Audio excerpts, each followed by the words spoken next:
Okay, so the Fuji X-T4, in my opinion, this is the perfect APS-C camera on the market right now. In fact, more perfect than anything Micro Four Thirds has to offer, in my opinion.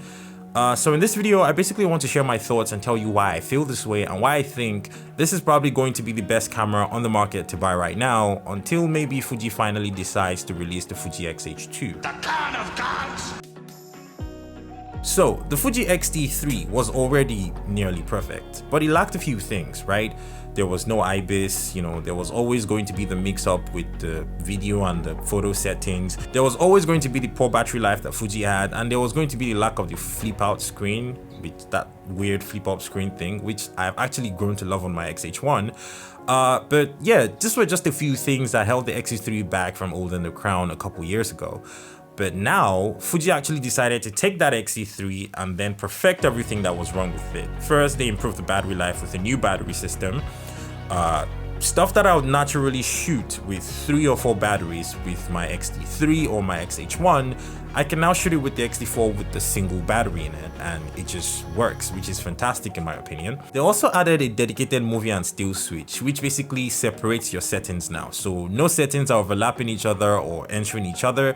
You basically have your settings separate from each other permanently.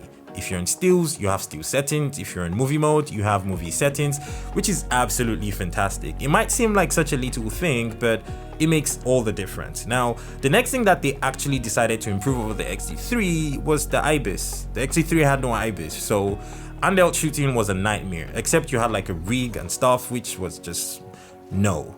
I mean, it's an APS-C camera. I am not buying it because I want to rig it up and use it to shoot a movie. But I like to shoot handheld sometimes. In fact, if I was traveling, I would entirely be shooting handheld, so I want my high-bis. So they decided to put better high-bis than even what they had in the X-H1 inside of the X-T4. It's lighter, it's smaller, and it's actually a stop better than what they had in the X-H1. And the X-H1's IBIS is already pretty fantastic. So what they did with the high-bis on this is absolutely mind-boggling. Adding that kind of stabilization internally to the X-T3, and then they went ahead to add a flip out screen for people who like to vlog.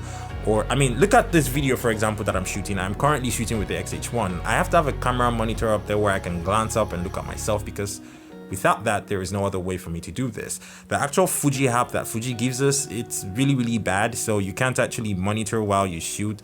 There's delays and lags and stuff, which just make it unusable. Now, when you actually consider that, having the flip out screen with the X-T4 is a godsend. It makes it very easy for you to vlog, first of all. It makes it very easy for you to make talking head videos like this without extra accessories on your camera. And it makes your life just generally easy because now you get more angles that you can bend and twist and shoot from, which you couldn't previously do with the X-T3 or the X-H1. Fuji absolutely won with this, and I absolutely appreciate what they were trying to do with this and what they actually ended up achieving with this. So now consider this. The Fuji X-T3, that was almost nearly a perfect APS-C camera, got all the upgrades that make it pretty much perfect. Everything the people who love something like the GH5 loved about it, they brought that and put it in the X-T4. The only downside for the X-T4 is going to have to be the price. I paid $2,500 with the kit lens kits, that's the 16-80 f4, which is just ridiculous in my opinion.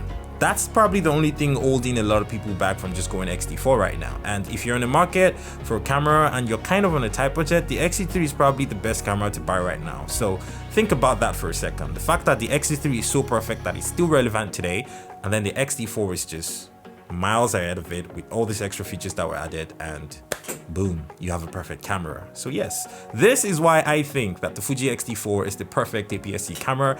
And if you're in the market for the best of the best top of the line APS-C or Micro Four Thirds camera right now, look no further than the Fuji X-T4. Thank you so much for watching, and I guess I will see you on another video that was shot by Kagan. Peace. The Clan of Gods.